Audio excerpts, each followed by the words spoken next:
country, the land of the noble free. Thy name I love. I love thy rocks and rills, thy woods and templed hills. My heart where rapture thrills like that above. Let music swell the breeze and ring from all the trees, sweet freedom song. Let mortal tongues awake, let soul that breathe partake, let rocks their silence break, the sound prolong.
Well, good morning, everybody.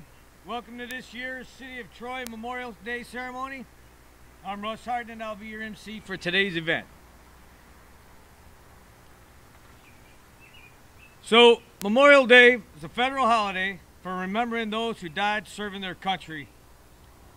I think it's fitting today to acknowledge what a tough year it's been for us all, especially on myself. We had the COVID-19 pandemic, a lot of civil unrest, political discord. All of that tested our resolve. But you being here today reminds us all that this is a great country, that we can rise above all that, set our differences aside, and remember what the real true purpose of us being here today. What makes this the land of the free and the home of the brave is why we're here today. So with that said, please rise for the posting of the colors and remain standing for the singing of the national anthem and the saying of the pledge.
Mayor Ethan Baker will be singing the national anthem, accompanied by Josh Ross from the J. Rowe School of Music here in Troy.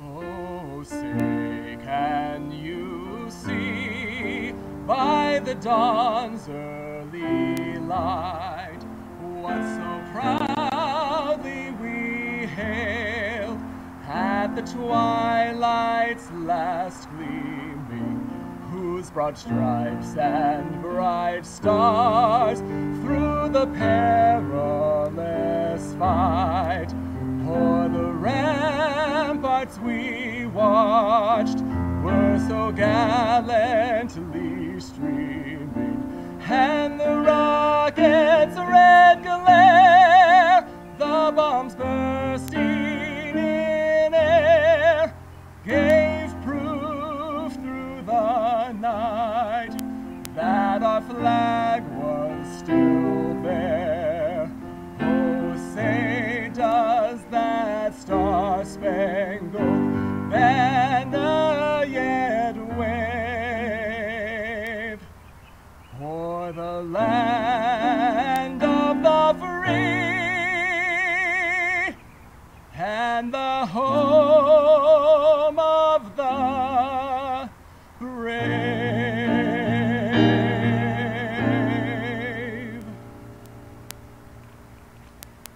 Please join me in the Pledge of Allegiance. I pledge allegiance to the flag of the United States of America and to the republic for which it stands, one nation, under God, indivisible, with liberty and justice for all.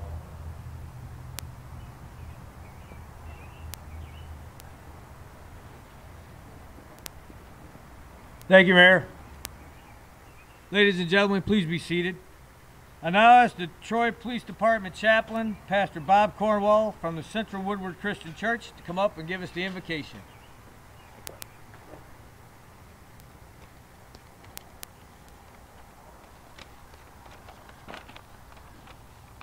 Join me in prayer. God of peace, we gather here today filled with joyful and painful memories of those who died in service to the country and for the cause of peace. As we remember them, we do so with sad and grateful hearts. We remember as well those who were injured and disabled, those who experienced mental distress and moral woundedness as a result of their service, and we pray for their continued healing. We remember the loved ones left behind by those who died in service to this country, and for those who have yet to find closure as they wait for news about those missing in action. Let us remember in prayer all who grieve, parents, spouses, children, siblings, and may they experience the healing of their memories. On this Memorial Day, we stop to remember all those in our community, our nation, and around the world who have perished during the pandemic. So we remember the frontline workers, from medical personnel, police, firefighters, EMTs, onwards to grocery workers, all who went to work day in and day out knowing that they put their lives at risk, and some paid the ultimate price. They too are on our hearts this day. And so we come to lay wreaths in their honor. We salute the bravery of those who serve this country, always hoping that when they are deployed, they will return home safely. Nevertheless, they go knowing that they may not return home. And even as we remember those who died in service to this country, we also come here today hoping that the day will come, as the prophet declared, that swords will be beaten into plowshares and spears into pruning hooks. And so we remember here today as a community representing different faiths, ideologies, and ethnicities. May the example set by those we remember today inspire us to pursue the cause of peace and justice in this world of ours. And may we commit ourselves to building bridges of understanding and hope in this community and beyond. Amen.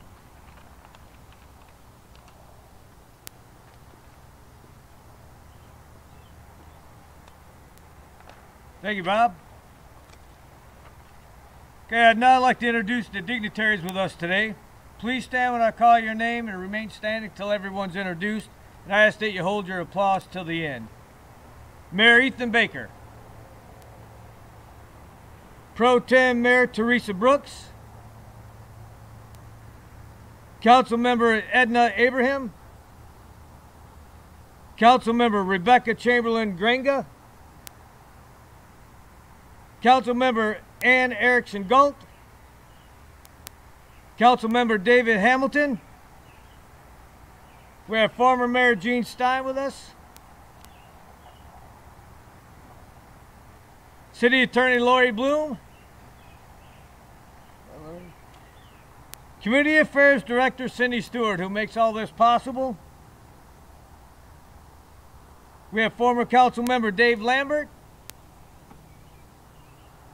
And State Rep Pat McCoupa. Give them all a round of applause. Thank you guys for being here. Thank you. Now I ask that we take a moment of silence and remembrance for those unaccounted for POWs and MIAs.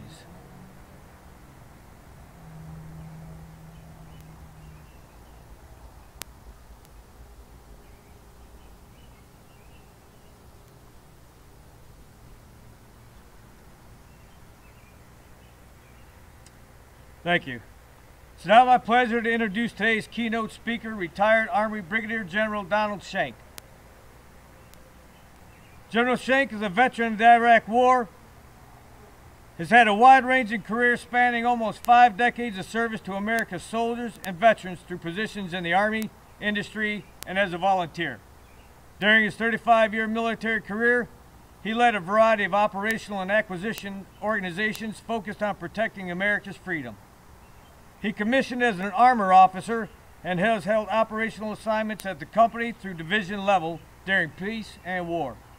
His defense acquisition assignments covered the breadth and depth of Army and Marine Corps weapons systems, resulting in the fielding of significant warfighting capabilities for the United States and its allies.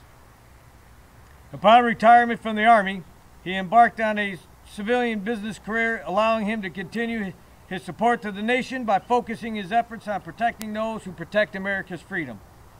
From 2009 to 2017, he served in a variety of staff and executive leadership positions at General Dynamics in both Michigan and Israel. Today, General Schenck focuses his energies in a variety of veteran-centric areas. He serves as a key advisor to the executive director of Fisher House, Michigan, working to raise funds and awareness to build and support Fisher Houses in Michigan. He coordinates mentoring and networking initiatives for active duty and veteran members of his college fraternity. And finally, he serves as the Chief of Staff of the Department of Michigan Jewish War Veterans. General Schenck is a graduate of the Army War College, HUA, and Defense Acquisition University, and holds academics degrees from McDaniel College and Central Michigan University. His military awards and decorations include the Distinguished Service Medal, the Legion of Merit, the Soldier's Medal, the Bronze Star Medal, the Meritorious Service Medal, and several other service medals. A former resident of Troy, he currently resides in Bloomfield Hills with his wife Janet of 32 years. So without further ado, ladies and gentlemen, let's give a warm welcome to General Schenck.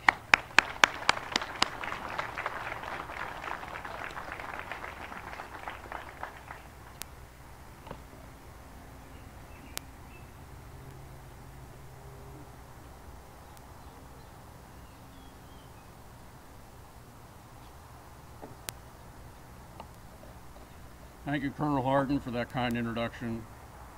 Representative Coupa, Mayor Baker, Mayor Pro Tem Brooks, Councilwoman Abraham, Councilwoman Krianga, Councilwoman Galt, Councilman Hamilton, I don't know how we snuck that one in, City Manager Miller, City Attorney Bloom. Did Laurie make it?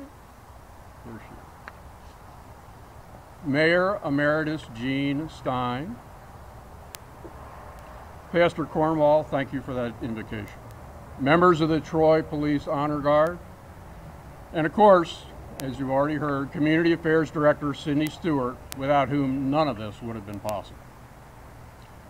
Good morning to each of you, and thank you for joining us as we pause to remember America's sons and daughters who gave their lives so that we might enjoy the blessings of freedom. And thank you, Mayor Baker. Thank you, Josh, for providing such a stirring and inspiring rendition of the national anthem. We all look forward to hearing God Bless America at the conclusion of our program. Now, let me offer a few words to help fill in some of the blanks about why I'm here. As you heard, I'm a former resident of Troy. My name is Shank, and I'm a soldier. Not so many years ago, my wife Janet, who is sitting back there on the wall, and I lived here with our two sons, Joshua and Zachary, both of whom are proud graduates of the Troy school system, for which we are very, very grateful. Our son Joshua is also here with us today, along with his father-in-law, Tom Westrick. So he's also from Troy. So you see, we really are a Troy family, even though we moved away. When I lived in Troy, I came to know many mayors and many city managers and served with Matt and Laurie on at least one commission. For several years, I was a member of the Veterans Committee, led by Sergeant Major Jack Turner and Lieutenant Joe Mala, of blessed memory, the ones who are singularly responsible for this memorial.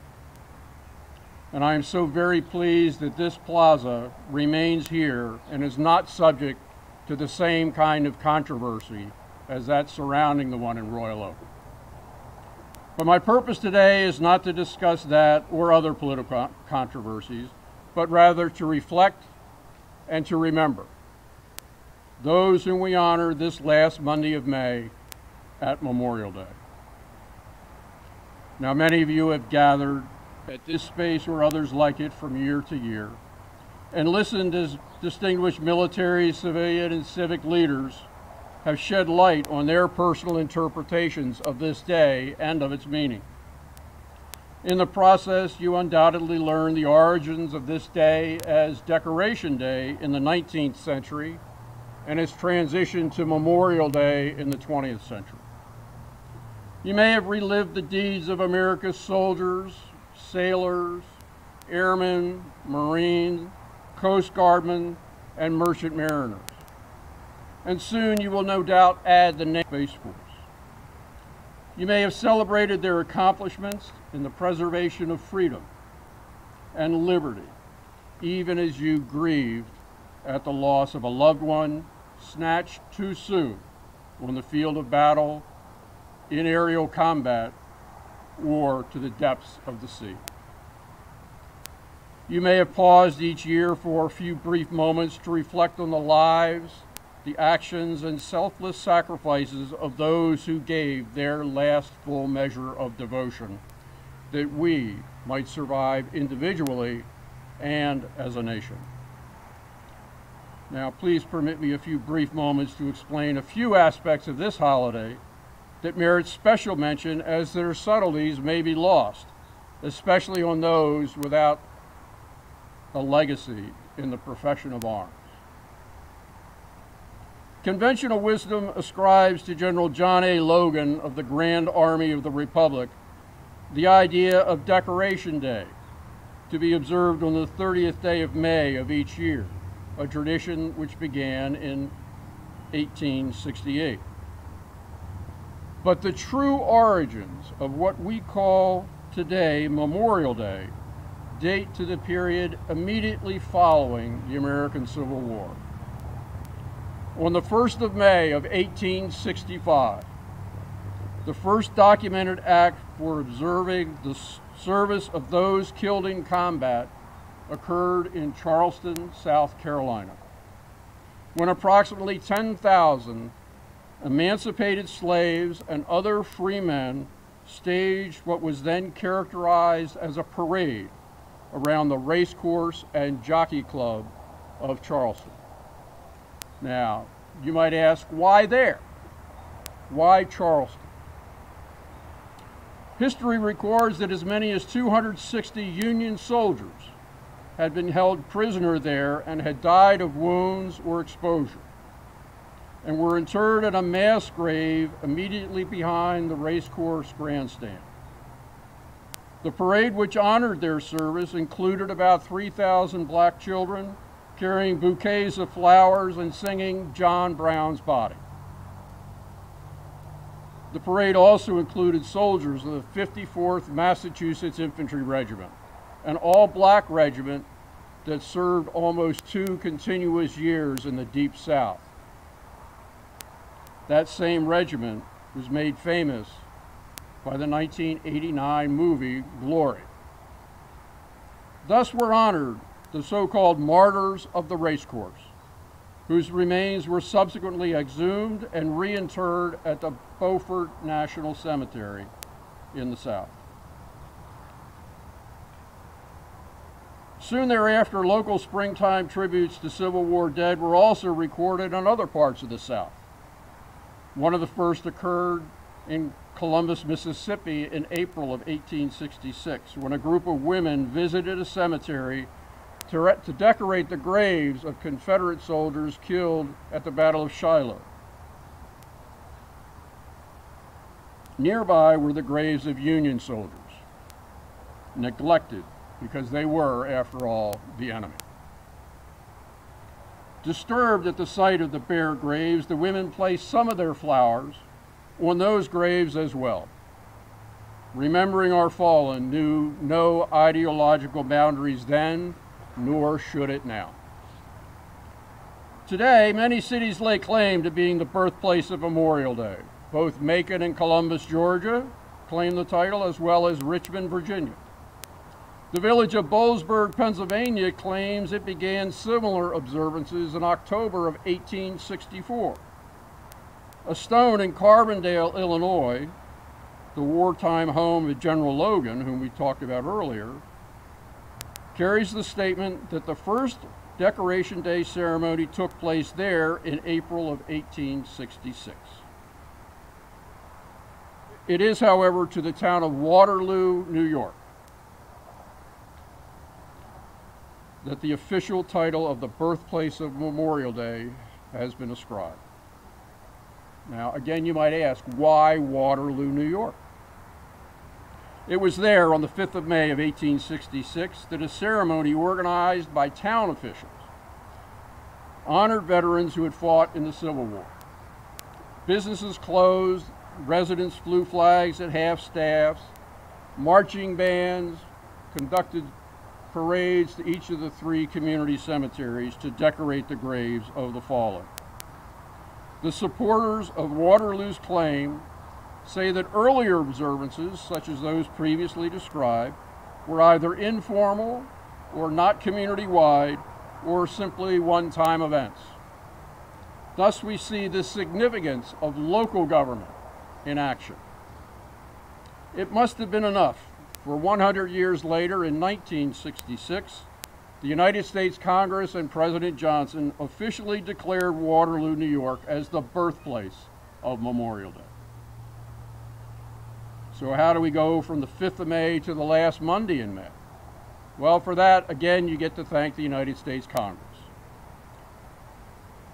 With the passage of the Uniform Monday Holiday Act, Memorial Day moved to the last Monday in May. Thus began the 3-day weekend seen as the informal beginning of summer, accompanying holiday sales and other ideas not in keeping with the real purposes of this day. These distractions occurred despite the requirements of law, some of which mandate that the President issue a proclamation calling on the American people to pray in accordance with their faith for permanent peace, while designating a period of time, normally at this hour, when people may unite in prayer for peace, while also calling on the United States to pray for peace, and calling on the media to observe this day and a period of prayer. Our current Commander-in-Chief reminded us of the importance of this day with his proclamation of last week, in which he said in part, "Today and every day, we ask God to protect our troops. We also recognize the tremendous loss endured by America's Gold Star families, the families of military members who died in conflict. We have a sacred obligation as a nation to support those families and to always honor the memories of their loved ones. And at the state level, Governor Whitmer, in her message directing the appropriate display of the national color this day, remarked that we owe our fallen men and women in uniform a debt that we can never repay. The success of our state and of our nation would not be possible without such selfless service. Today, our state lowers the flag to honor the memory of Michigan's fallen service members as we look to build a state worthy of their sacrifices.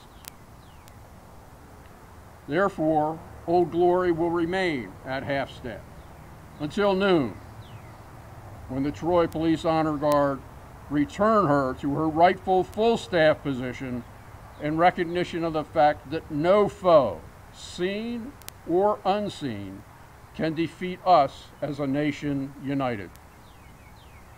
This full-staff position is made possible for us, the living, who firmly resolve not to let the sacrifices of the fallen be in vain, as we rise up in their stead and continue the fight for liberty and justice for all, as we ourselves vowed in our Pledge of Allegiance. Though the stories of each who has served and perished is unique to the challenges she or he faced, our fallen soldiers are forever bound by a legacy of valor older than the Republic itself. Those we remember today lie at rest in quiet corners of our country and around the world. Most of their resting places are marked, but many are not. And their memories live on with the families who loved them and in the soul of a nation that is safer for their sacrifice. They are remembered for their deeds, if not by their names. And they are remembered through such simple symbols as the red poppy many of you are wearing, inspired by the stirring words of Canadian surgeon Lieutenant Colonel John McCrae in his poem, In Flanders Fields, which entreated all to take up our quarrel with the foe. To you from falling hands we throw the torch, be yours to hold it high. If ye break faith with us who die, we shall not sleep, though poppies grow in Flanders fields. And then there are the equally stirring words of Moyna Michael of Georgia in her poem, A Pledge, entitled We Shall Keep the Faith, whose concluding charge of remembrance states, and now the torch and poppy red we wear in honor of our dead. Fear not that ye have died for naught, we'll teach the lesson that we wrought in Flanders fields. In Flanders fields we fought. We remember always that Memorial Day is uniquely special. It is not, as some would have you believe, a day to recall the deeds and services of our veterans, although many veterans are honored on this day. It is not intended as a joyous holiday. Frankly, a greeting of Happy Memorial Day just doesn't fit. It is not a day to give thanks for the things we have. Instead, Memorial Day is the day we pause to give thanks to the people who died that we might have those things. A sobering thought indeed. And on this Memorial Day, we honor the generations of Americans who have fought and died to defend our freedom.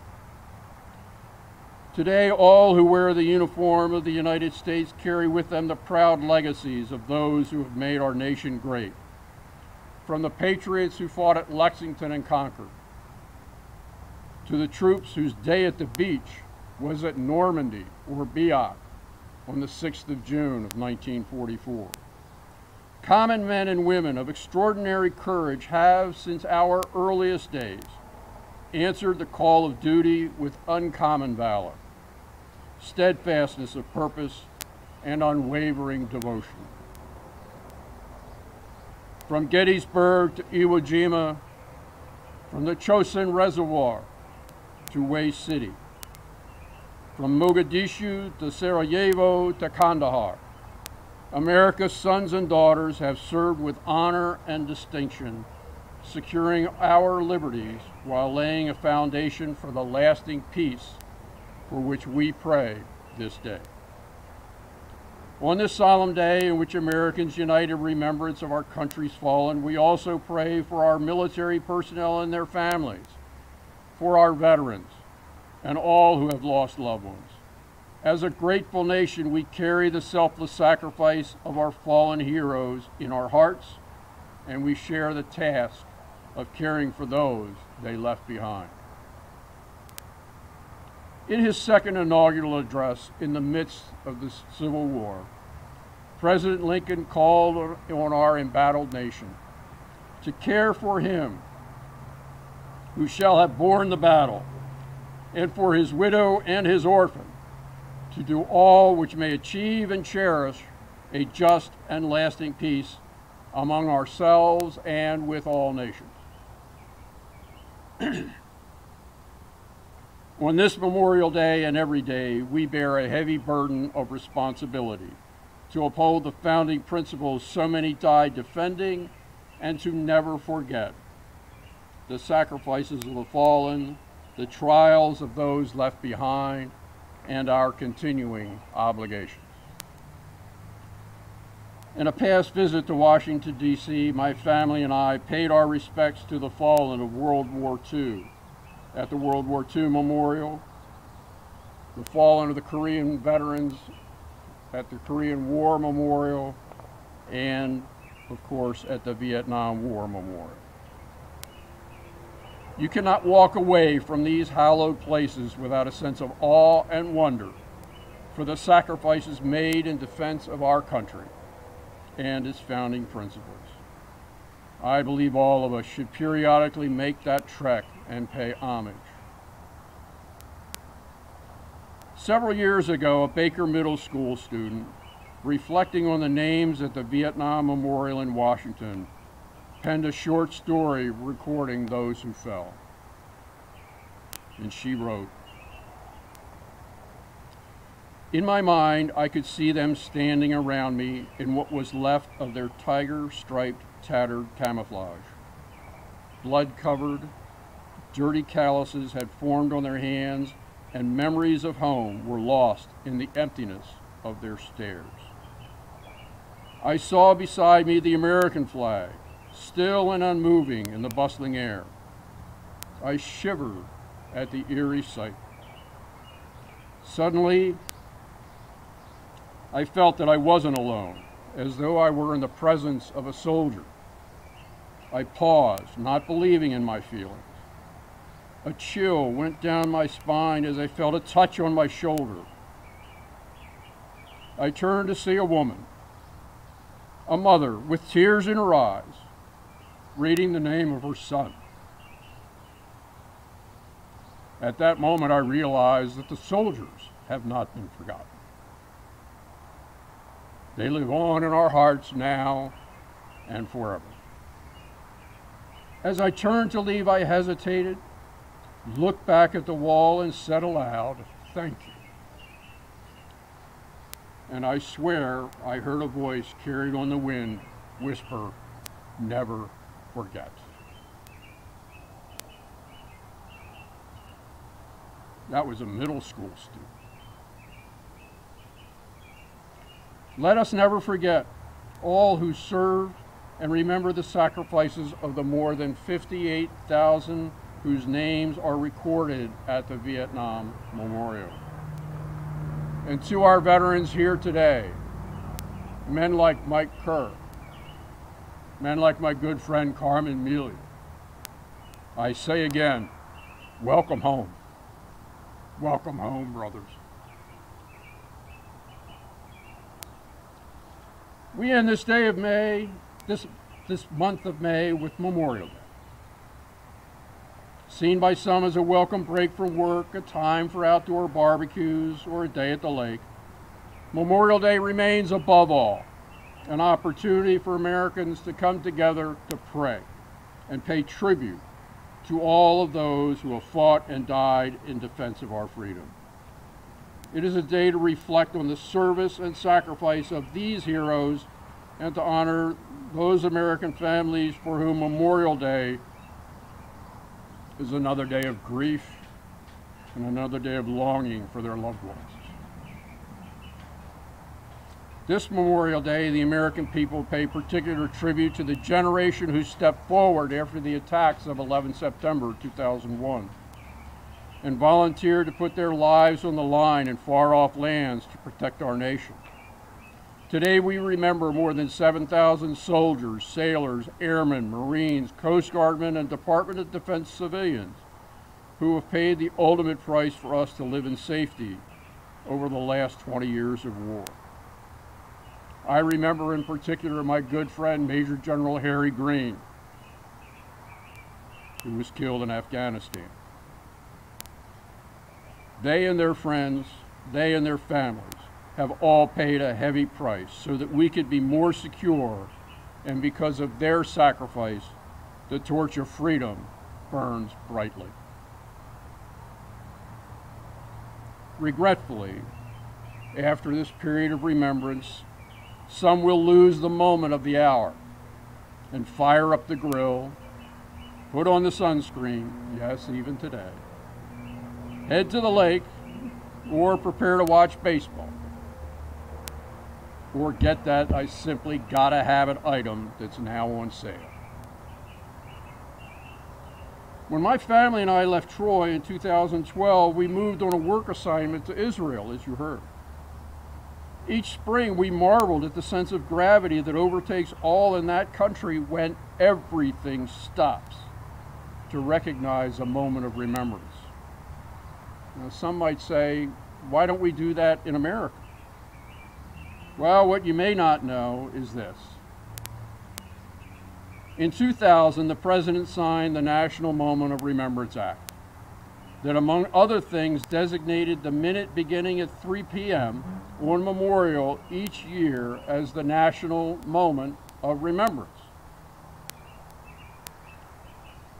So later this afternoon, you are encouraged to stop what you are doing at 1500 hours, to stand with your fellow Americans wherever you are, and to observe in your own way the National Moment of Remembrance as prescribed by public law.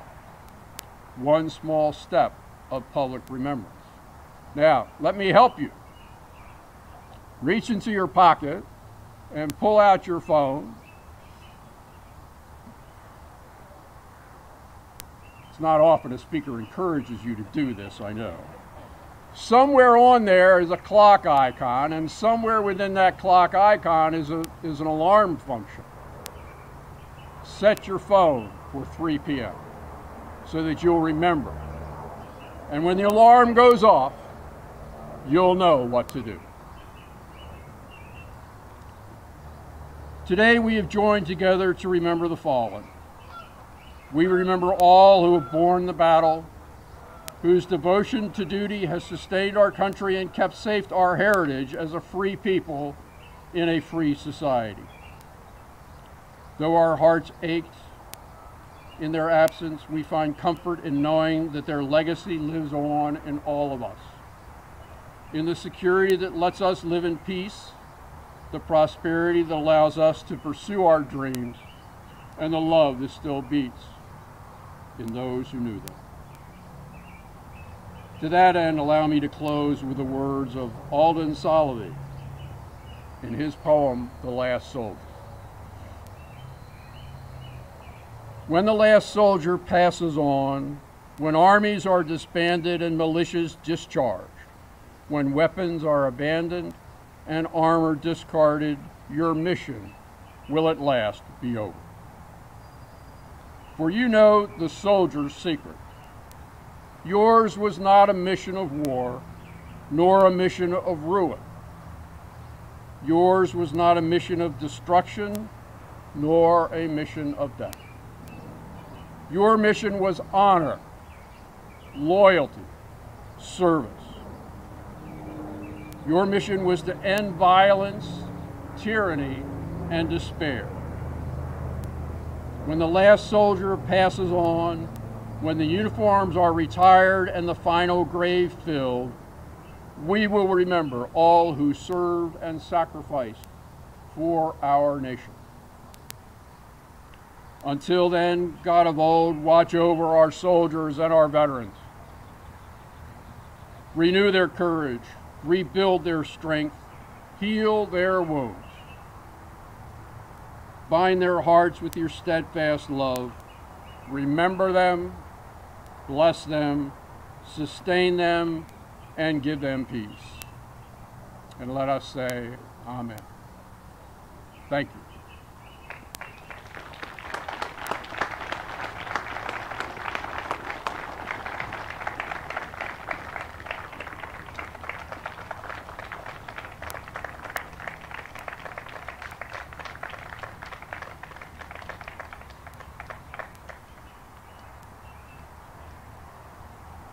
Thank you, General.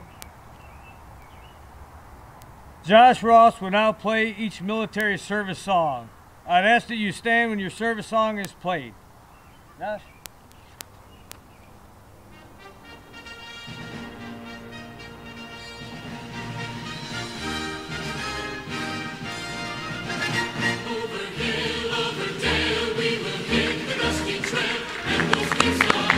Army.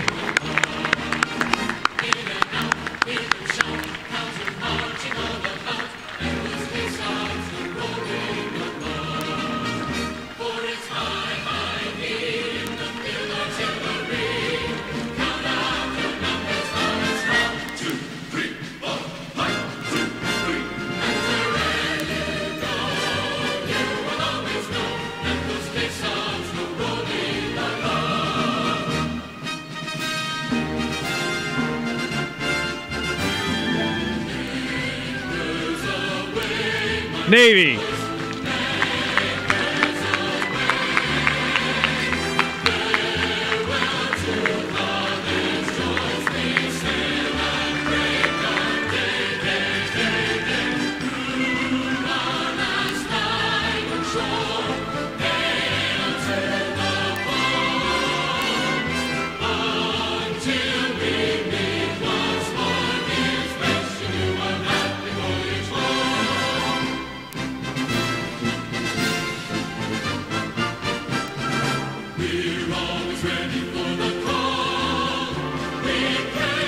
Coast Guard.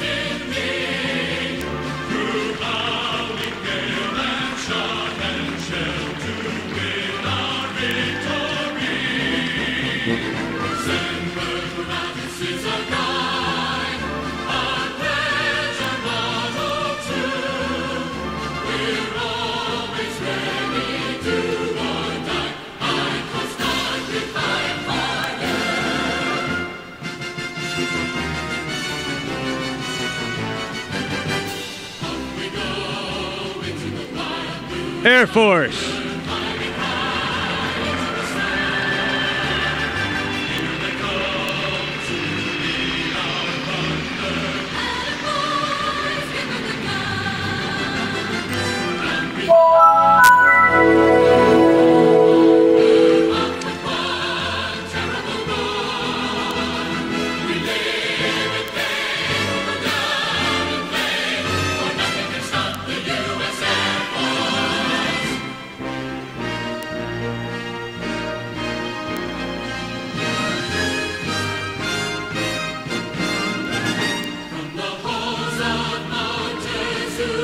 Marine Corps.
Yeah, I'd be remiss if I didn't mention our newest service that just came in last year, the United States Space Force. So we'll be programming that in next year.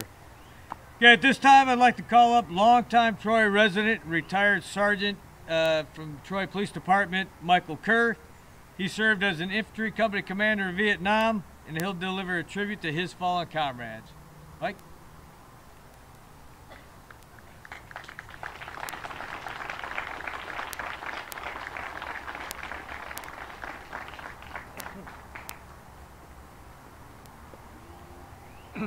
First of all, good morning and thank you all for coming. Can you hear me?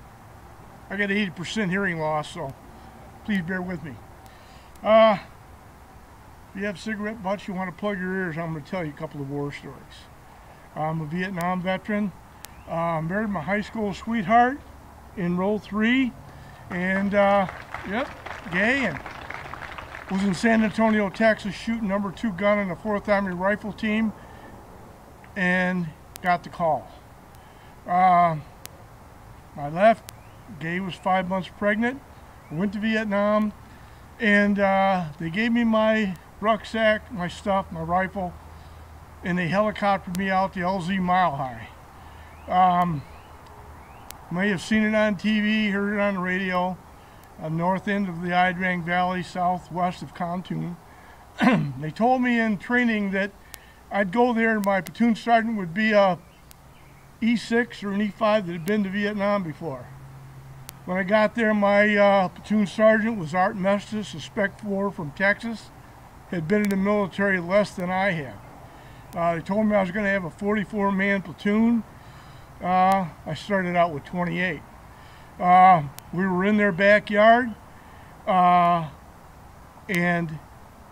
LZ Mile High was mile high because the terrain was up and down, triple canopy, so air support was kind of non-existent. So I didn't write home. Why would you write home to your wife that's pregnant and tell her that look for the staff car because it's probably going to be there in the next week or so? I didn't write home. So after about 3 weeks, helicopter came in, dumped off the ammunition, dumped off the food, and out stepped the battalion chaplain. Helicopter took off, we got mortared, and the battalion chaplain went to the company commander's bunker. 5 minutes later, Dougie Ross, his radio telephone operator, came down and says, "Lieutenant, the captain wants to talk to you."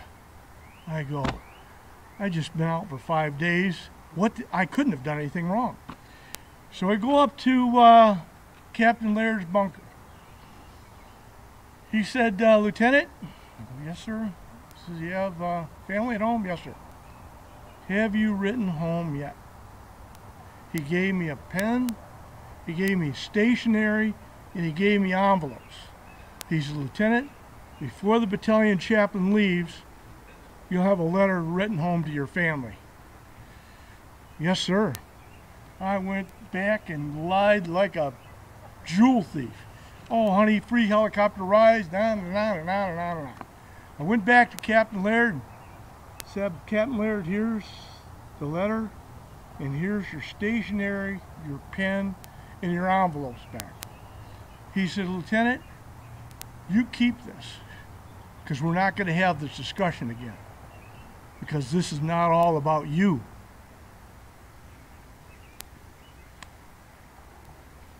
My mother's a God-fearing woman, my mother-in-law's a God-fearing woman, and my wife's a God-fearing woman, and I just lied to them. So I was doomed. But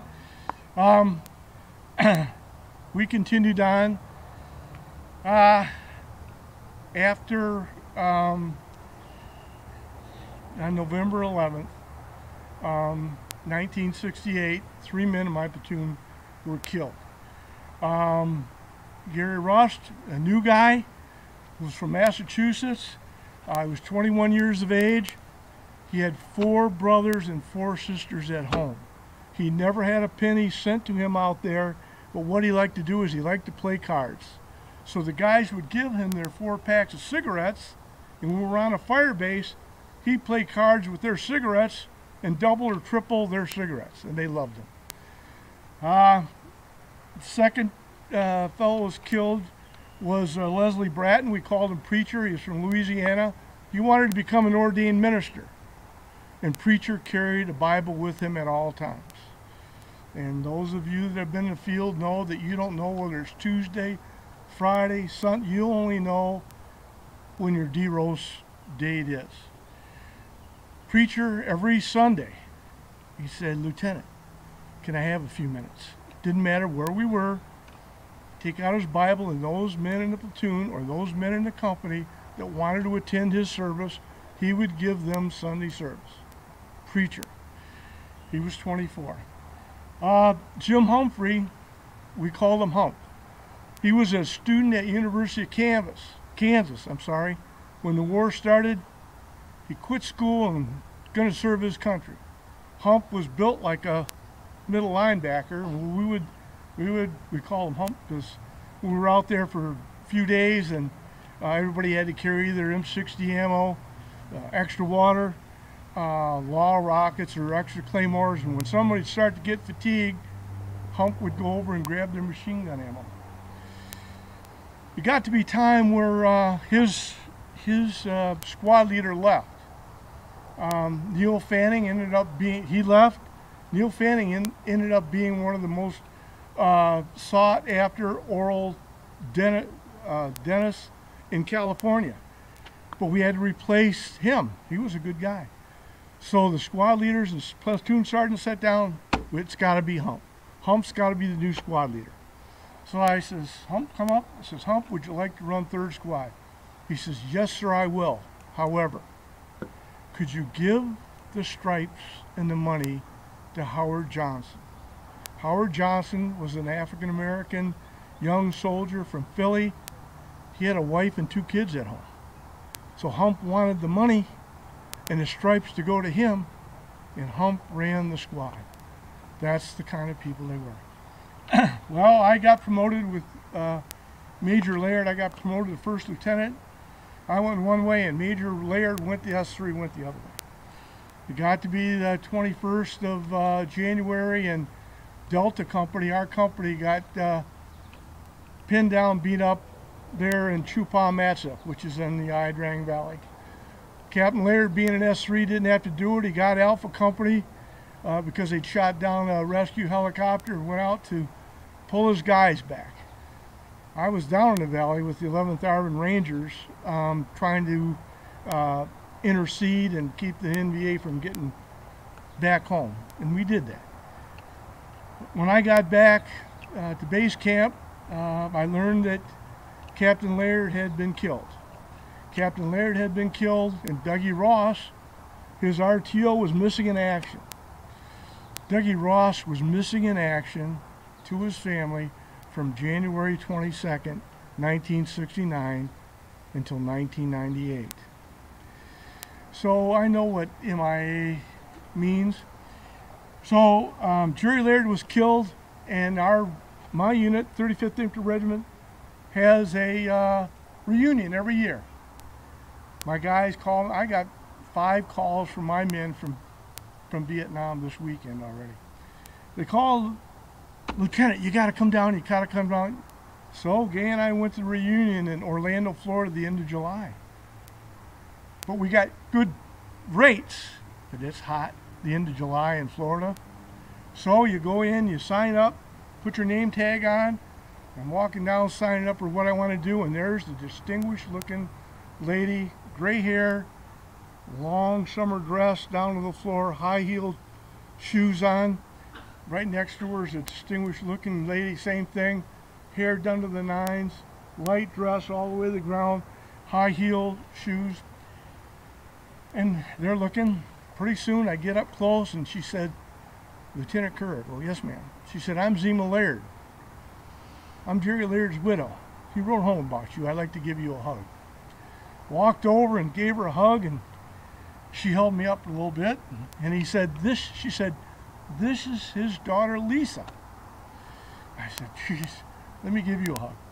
So later that night, guys from the platoon got together with with Zima and Lisa, and we were talking a little bit.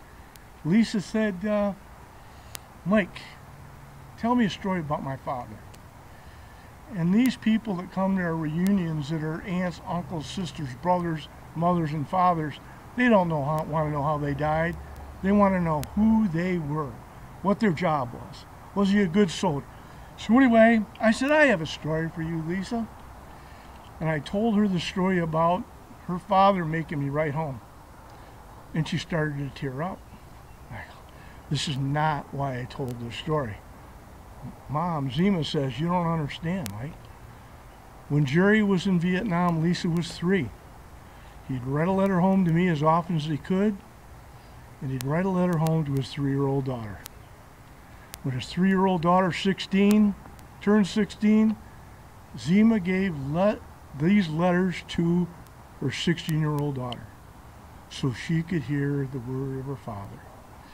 Now, it was a privilege to me to serve our country. And as a matter of fact, when Gay and I decided to leave the military, the city of Troy hired me while I was still in the military. And unlike General Schenck, I still live here. And I ain't leaving because I owe you. And I thank you for then, and I thank you for what you're doing now.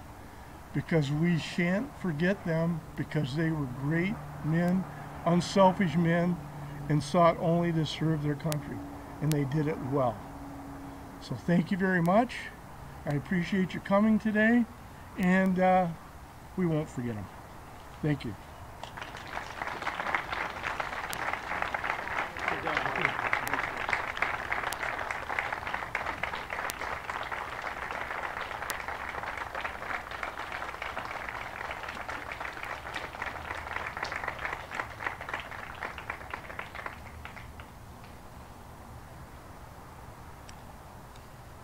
Thank you, Mike. We'll now conduct the laying of the wreath in honor of all of those who have made the ultimate sacrifice.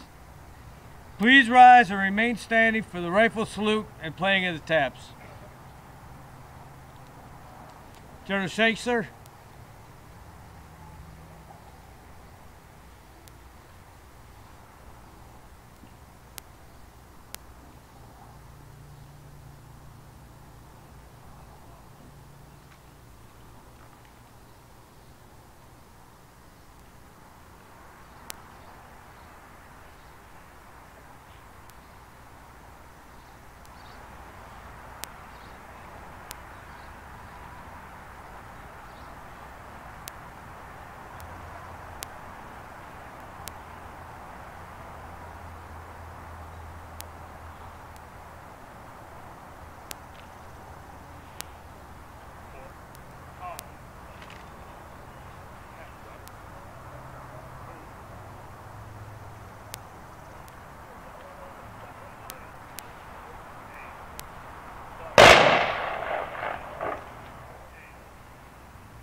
Please be seated.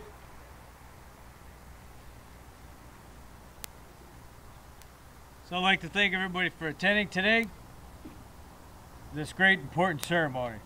This time I'd like to call Pastor back up for the benediction.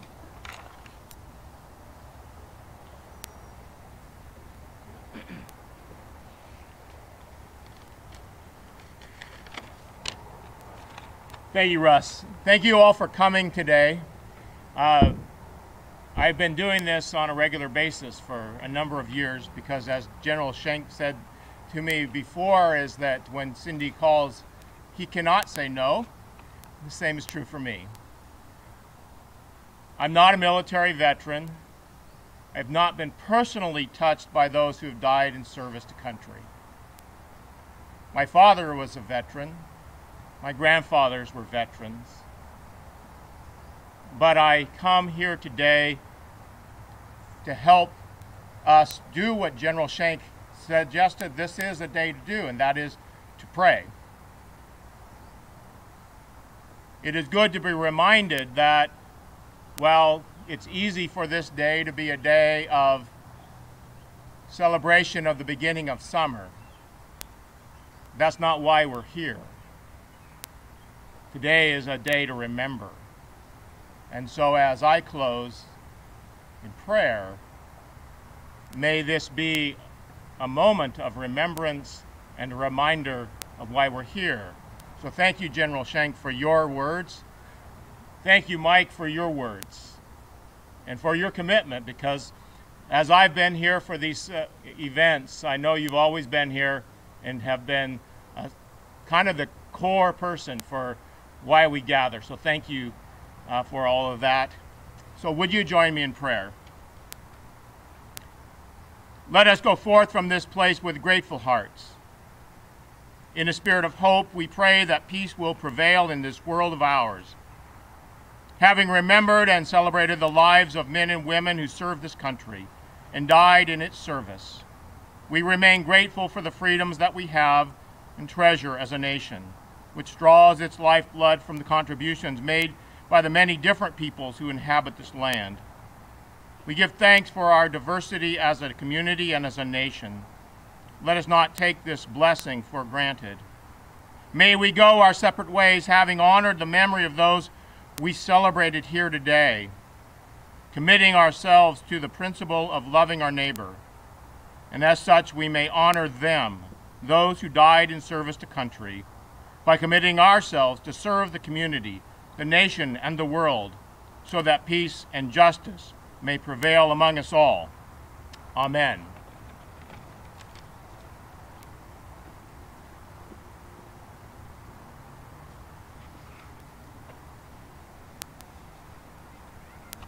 Mayor Ethan Baker will now sing God Bless America, accompanied by Josh Ross as our departing song. I ask everybody to please rise and face the flag for the conclusion of this ceremony. Mayor.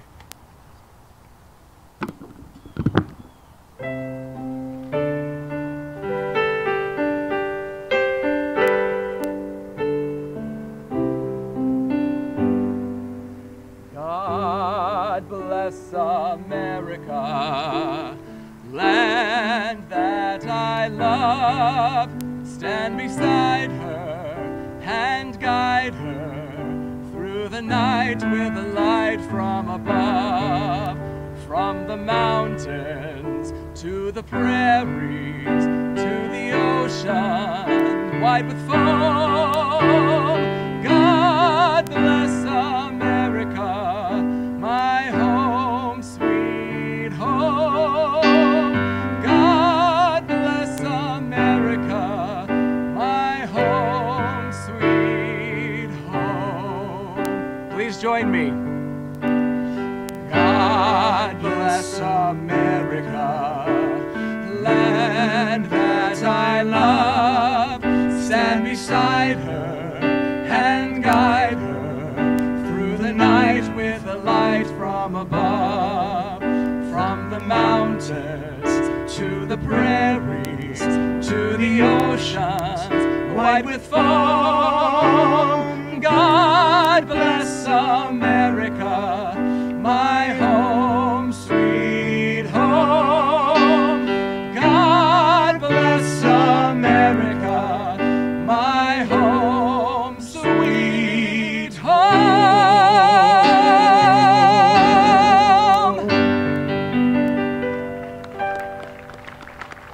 God bless you, everybody. Thank you for being here. Thank you, Josh, for playing so beautifully today. Be safe, everybody. Thank you. Good to be back.